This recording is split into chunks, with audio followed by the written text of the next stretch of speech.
उसका नियम है, प्रतिदिन जो तुलसी जी की भक्ति करता है, तुलसी का पौधा रोप करके तुलसी जी का सिंचन करना, तुलसी जी को तिलक लगाना, तुलसी जी को माला पहनाना, तुलसी जी की परिक्रमा करना, तुलसी जी को प्रणाम करना, वो कोटि सहस्त्र युगों तक ऐसा महान सुकृत होता है कि भगवान श्री कृष्ण के नित्य समीप रहता है।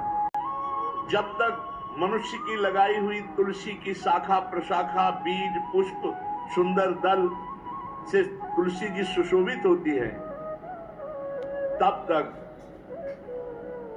हजारों कल्पों में श्री हरिधाम में रहते हुए उसका कभी पुण्य नष्ट नहीं होता। जैसे एक दिन 1000 कल्प, 2 दिन 2000 कल्प वो भगवान के नित्य धाम में महान सुकृत के बल से भगवत धाम में रहेगा, जो तुलसी जी का पक्का मान लीजिए।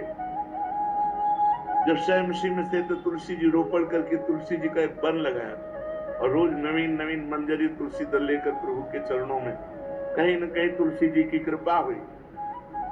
वृंदावन, ये वृंदा अधिष्ठात्री देवी वृंदावन की है, इनकी कृपा के बिना।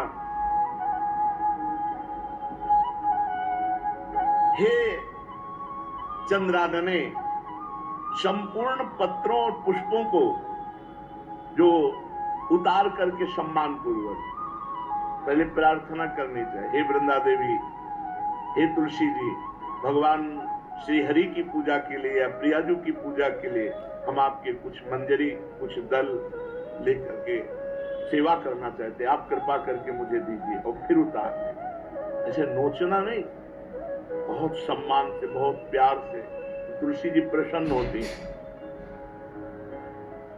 जो मनुष्य तुलसी दल से श्री हरि की पूजा करता है, कोई भी पाप उसका स्पर्श नहीं कर सकता।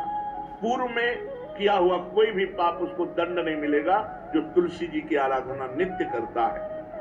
अब इतना जल भी न चढ़ा दे, मार पुण्य हो जाए और तुलसी जी अंतर ध्यान, अनुकूल जल, जैसे मान लो गमले पे हैं तो इतना बड़ा तांबे का रोज उससे अब भर के लोटा चढ़ा दोगे 2-4 दिन में अंतर ध्यान हो जाएंगे तुलसी जी। बहुत विवेक से जरूरत है, मतलब भारी पुण्य होगा। अब इतना बड़ा लोटा रोज जल चढ़ाओगे तो 2-4 दिन में पीली होके अंतर ध्यान हो जाएंगे, पर इतना जल